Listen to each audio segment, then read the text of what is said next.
The Ohio University course catalog. It's as unwieldy as it is gigantic. I combed through the entire catalog to find some of the most unique classes and chatted with their professors about why and how they teach some of the most unique classes OU has to offer. I teach the global occult, ghost demonology, and the paranormal in world religions. People like ghosts and they like to talk about the paranormal. So the Mothman, we study every time I teach it. And we've gone to the Mothman Museum several times.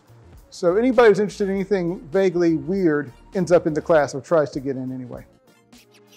I teach courses related to archaeology and biblical studies, and this semester I'm teaching a course called Sex in the Bible. I think all students should take classes like this. Students who come to this course often have never taken courses in Bible or textual analysis and things like that. So a lot of the students are encountering some of these texts for the first time. And in any given narrative or legal code that we read, there will be things that are surprising. Overall, the most surprising thing is that these texts are, sometimes scholars call them unstable. That is, they tend to want to resist the kinds of answers that we want them to give. Students probably end up wrestling more with the text than they assumed. Maybe they think they'll come to the text, they'll read it, and they'll say, okay, this is what the Bible thinks about X, Y, or Z.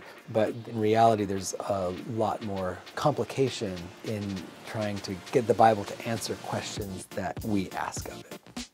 The title of my class is Peoples, Plagues, and Pestilence, the Anthropology of Infectious Disease. It is a 4,000 level anthropology class. Some students take it just because they're interested in the topic and they just want to know about it. It's not necessarily for their major. It's a topic that today is really timely. I was actually teaching the course in the middle of the COVID epidemic, which was kind of interesting. You'd be talking about all these topics and then have it playing out at our front doorstep, so to speak. The reason I started teaching the class is because I think that infectious diseases are what I call prime movers in human culture and human society, and that we can trace back a lot of our major changes and major events in human history and even prehistory back to infectious agents, and it is a really interesting topic to learn about for that reason.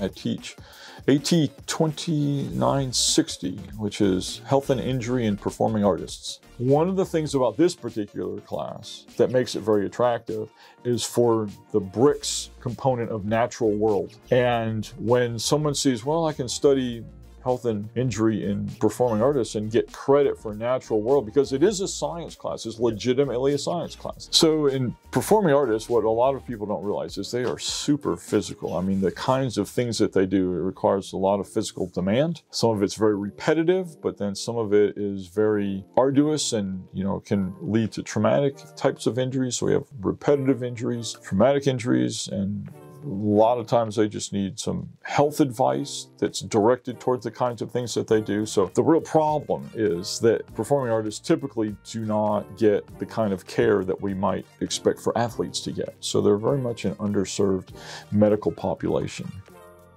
The next time you're looking through the course catalog, remember that after you get done scheduling all the classes that are very important for your major, if you happen to be short on credit hours, take a look into the depths of the course catalog. You may be surprised at what you find. For The Post, I'm Nicholas Covey.